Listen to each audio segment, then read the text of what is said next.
From downtown Milwaukee, welcome to Money Talk with Bob Landis. Each week, professional advisors from Landis & Company Investments discuss the latest financial developments, offering timely insight and long-term perspective. This is Money Talk for June 26, 2026. Let's see what's happening. The second weekend of Summerfest is underway with 1 million music acts, most of which I don't know because I'm 100 years old. But if you recognize any of them, have a blast because that's what Summerfest is all about. Now here's something in my wheelhouse. Cedarburg Strawberry Festival runs through Sunday. Don't miss out on all the strawberry pancake breakfasts you can eat. As of now, we know the Republican Party logo is an elephant and has been for 100 years. At the Texas State Republican Convention, an elephant in attendance ate a picture of Donald Trump and then urinated on the convention floor. Not everyone was amused by the Texas Democrats, but the Texas Democrats laughed for days, and then they called their convention organizers and canceled their donkey. And finally, today marks my last podcast before I sail off into retirement. I was lucky enough to meet Bob Landis 30 plus years ago on the radio, and I want to thank Bob for his friendship and for hiring me here at Landis & Company. Lord knows I needed a job. I hope I provided a little comic relief for a very smart financial show. Many thanks to Kyle Tetting, our president, for honoring me and for letting me do these silly intros. Thanks to our engineer, Jason Scuglik, for spinning the dials and making me sound as young as possible. Thanks to Steve Giles, who's been saving the planet by putting more miles on his bike than I do on my car. And a special thanks to Art Rothschild for always laughing at my jokes, even the ones he doesn't get. I'm grateful to have worked with you guys, including my son Michael, or should I say Vice President Mike Hoelzl, who continues to make me very proud.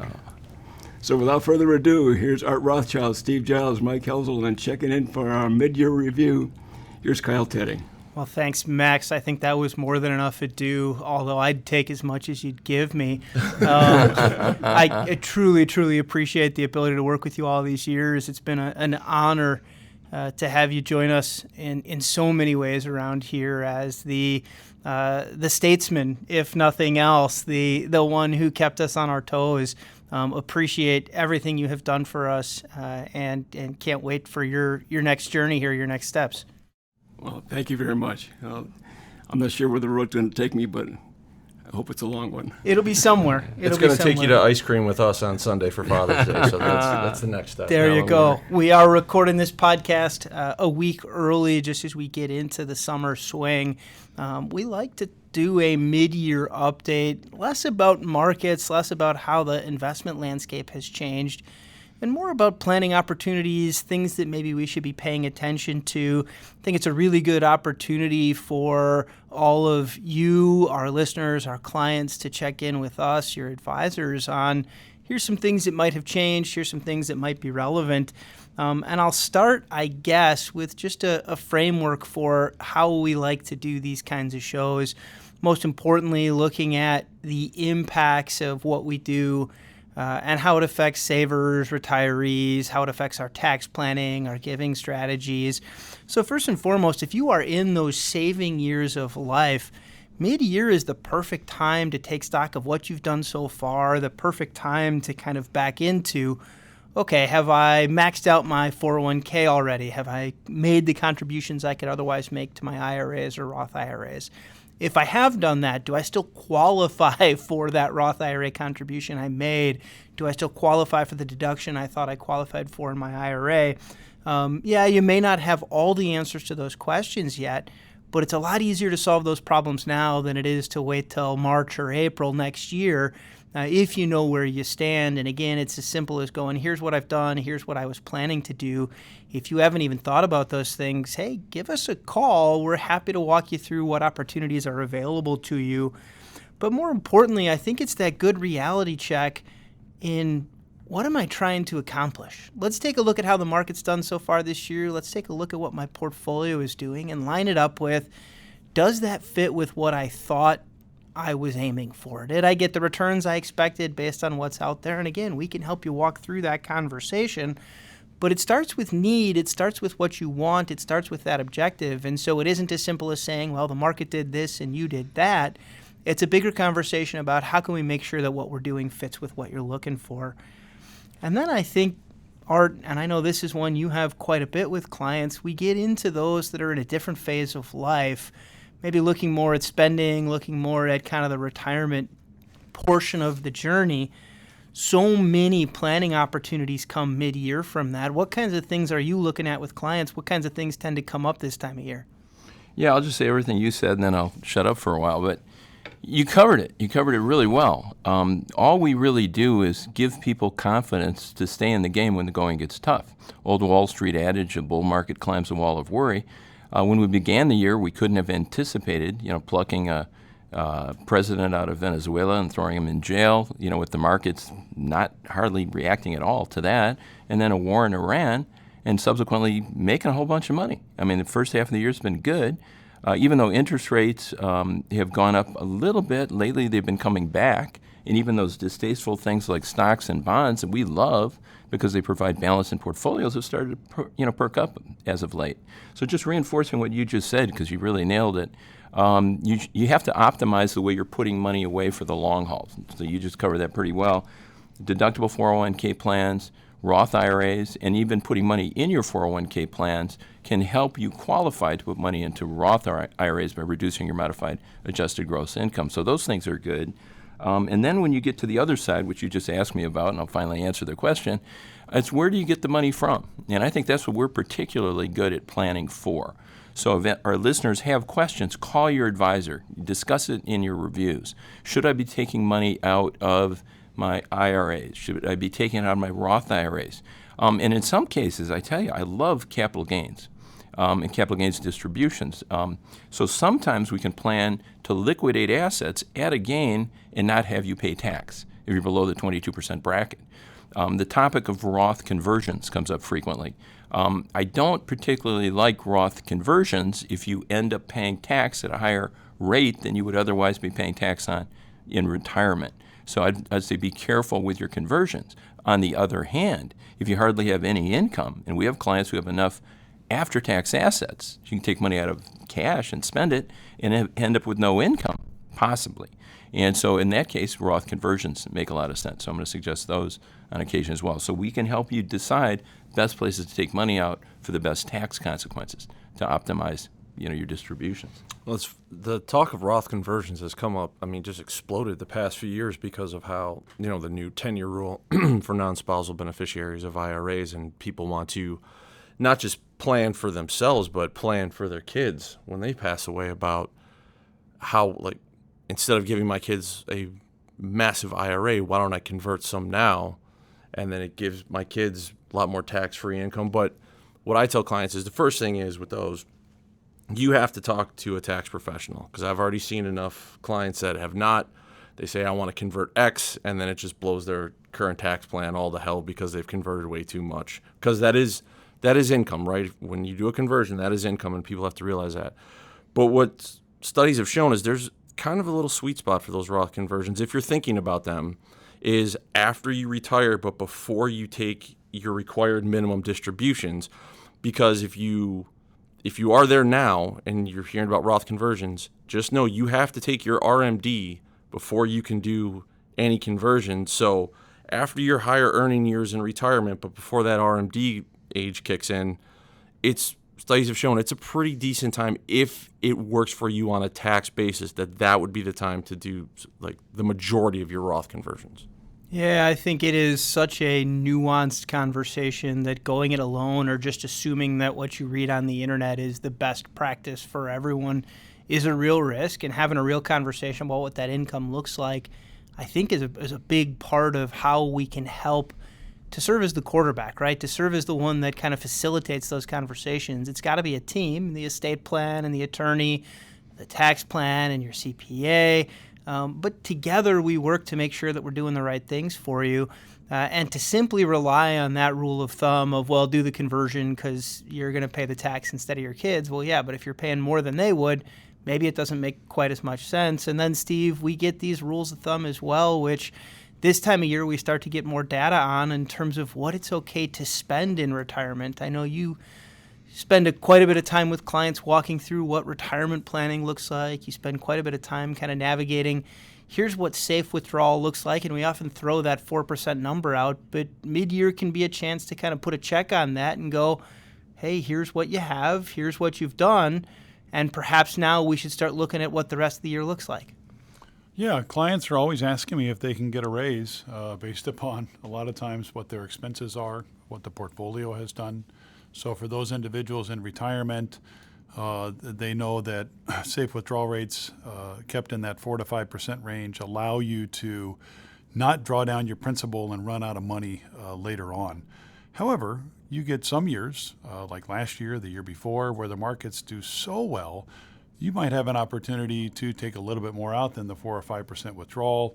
It might allow you to take that vacation that you've been wanting to take, maybe to buy that car that you need to upgrade, do some house repairs, or even do some gifting to kids or charity if the portfolio allows. And those are conversations that we can help walk our clients through. But it works both ways. If the market goes down, maybe this is not the right year to go on that extravagant vacation, maybe slow down on your gifting. And these are conversations that we can help walk through with our clients for sure, Kyle. What I like about that is, there is such a seasonality to spending, right? We have these big year-end expenses, whether it's gifts to kids, gifts to family, whether it's taxes, whether it's, just the typical year-end stuff. But then summer tends to be the time in which a lot of projects tend to come up, right? Whether it's paying somebody to build that pergola, whether it's, spending money on the new car because you want to go walk the lot when it's warm outside instead of when there's snow on the ground.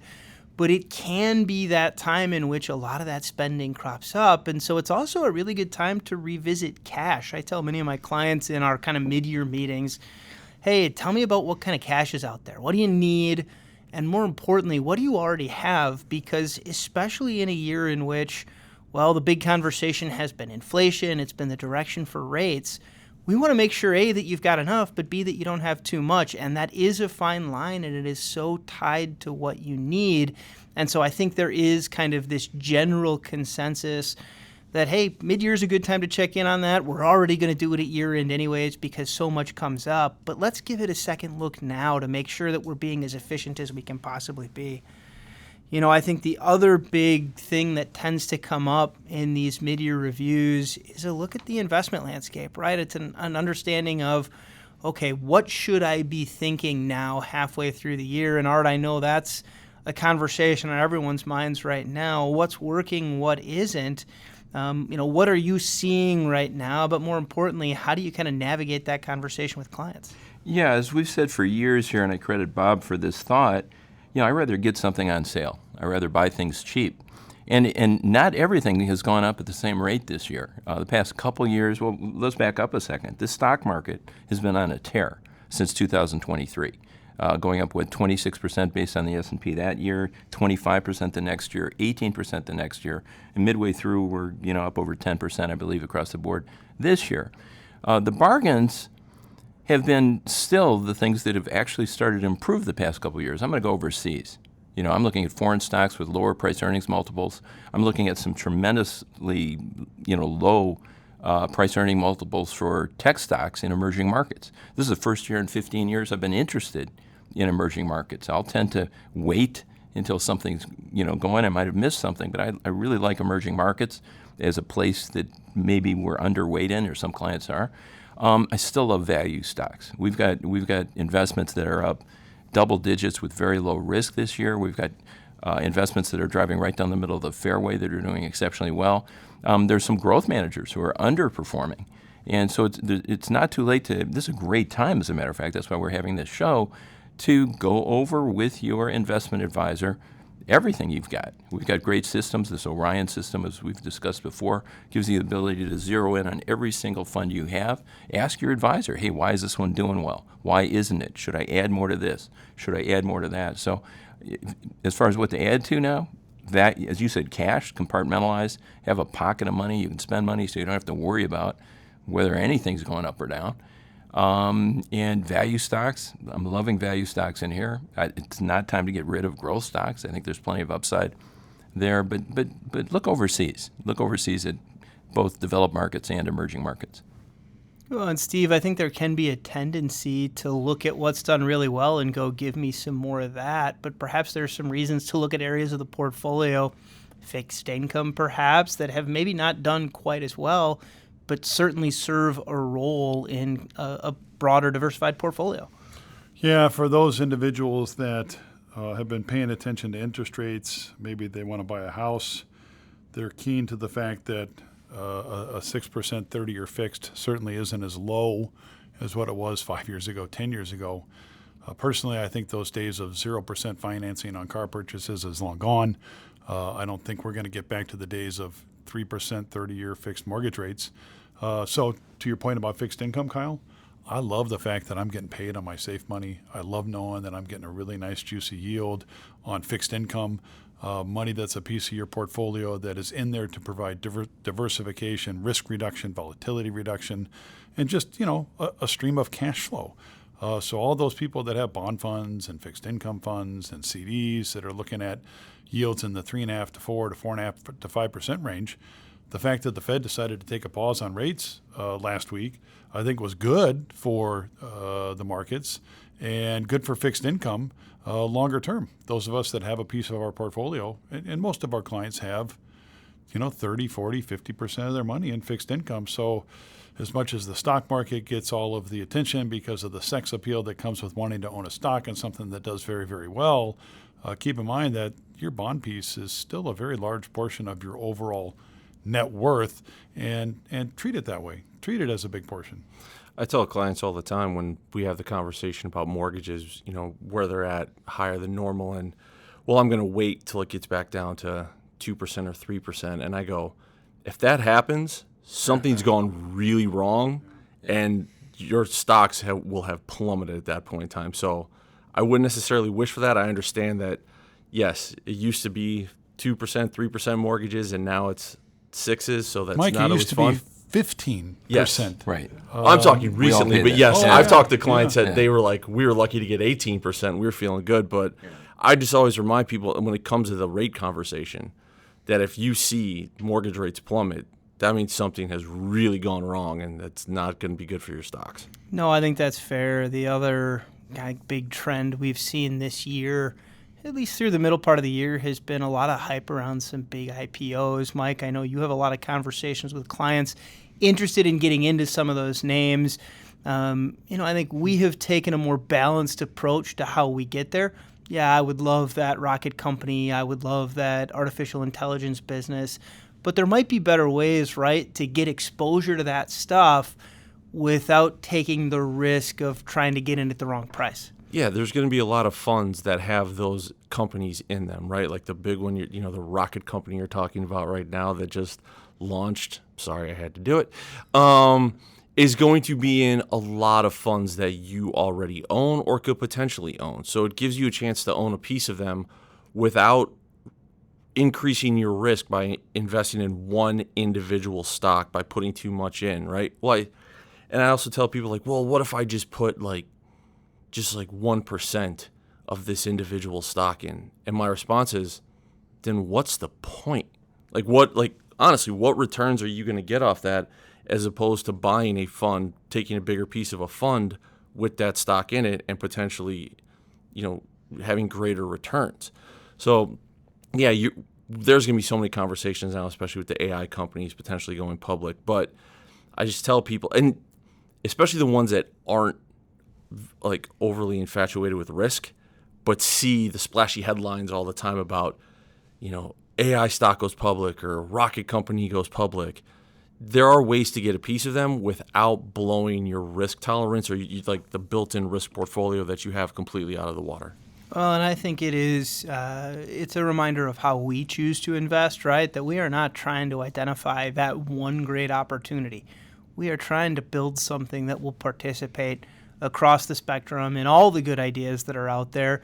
Yeah, okay, occasionally you get one of the bad, but what's the likelihood that you're the one person that picks only the best ideas? And so it is, again, about that balance. Mid-year is a good time to get that reminder. even as we get all these opportunities, Art, the final thing on my list for mid-year reviews is always those one-offs, right? The things that maybe we wait a little bit too long in the year to plan for.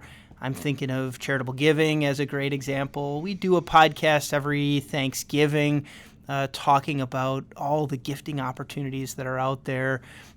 Mike, I know with your dad sitting at the table, the gifting starts at home, right? Charity begins in the home. But, better. When we're talking to clients, generally we're talking more about charitable giving, right? The giving to those charitable organizations. And, Art, how do you talk to clients mid-year about things that they otherwise might not be thinking about till November, December?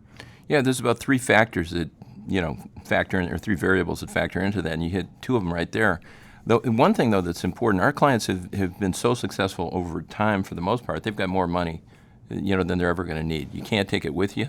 So you get into the two types of giving that we talk about on a regular basis. One is, and I've heard this many times when I bring up qualified charitable distributions, and some people say, well, I don't do that. Charity begins in the home. And so great. Whatever you want to do with your money, do it while you're around. Unfortunately, we don't last forever.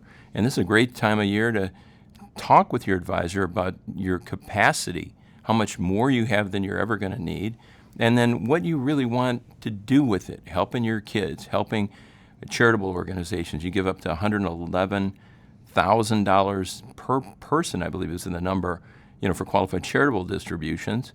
And the individual limits aren't really limits because you can give up to like $13 million away without paying any tax if you file a gift tax return for amounts over $19,000 of an exclusion per person, or double that per couple. So, yeah, plan ahead. Powers of attorney, another thing is important. Make sure you have those in place. See your attorney, have wills and trusts, and it's a great time to just think about these things before you get to the end of the year. So you're ready to do whatever you're going to do when everybody else isn't rushing in the door to get it done. I want to piggyback on the whole family gifting and keeping it close, around the kitchen table, with a lot of college students at their summer jobs making money. They're probably going to be spending it all online. I have had numerous conversations with clients who are interested in helping their kids get started to save for retirement, and they can do so by opening up a custodial Roth if that college worker is under the age of 18, or even high school kids doing their summer jobs. But for those savers, for those individuals who are worried about a big estate that they may have to pay a lot of taxes on, or a big IRA that they might have a big RMD distribution they have to pay, and they want to keep it in the family, consider gifts to working grandchildren or working children, where you're helping them fund their Roth IRAs. And what do we all know in doing this for as long as we have? The more time that your money is invested in the market, the better off you're going to be longer term. And to think about the idea of a $5,000 contribution into a Roth when that high school student is 16 years old, and the kind of growth that it might potentially have by the time they're 65, that's 50 years of growth. That's a wonderful gift, and I think a lot of grandparents and parents are starting to see it that way when they reflect back to maybe the opportunities or chances they missed in their teens and 20s, feeling that they should have started sooner. Yeah, that's huge, Steve. I know you've been a big champion for those custodial Roths. The moment that child has some earned income, start figuring out a way to get some of that committed to a Roth IRA. I think there's an added benefit in recent years from changes to tax law around 529 plans. So if you as mom and dad, grandma and grandpa are going, well, my kid just finished school, they didn't spend all the money in their 529 plan. Well, oh, by the way, you don't just have to take it out and pay the penalty. You don't have to change the beneficiary. You can say, okay, now that you're done with school, now that you're working, you can start to make Roth contributions with that money. And so a lot of caveats, a lot of things you have to pay attention to there, but there are some really powerful tools for younger people who at this time of year are looking at work, are looking at graduations, are looking at all of those kind of big decisions for you as the adult in the room, yeah, maybe a 21 or 22-year-old college graduate's an adult in name, but their brain's not fully formed yet. And so you as the adult in the room, you as the one with the life experience can kind of set the tone for here's what you should be thinking and here's how I can help. And those are some of my favorite conversations. I've been very appreciative, Steve, of you pushing that even with me and my children, because it is just a truly powerful, powerful tool. Well, I think that's probably enough for mid-year updates. We're looking forward to America 250 next week. We're looking forward to all of the fun that comes with kind of the extended summer, the best time to be in Wisconsin, no doubt. We appreciate you listening to us. We'll talk to you again next week. Thank you for listening to Money Talk with Bob Landis. If you have a financial question you want answered on next week's show, email it to moneytalk@landis.com. To keep informed throughout the week, visit our Money Talk page at landis.com.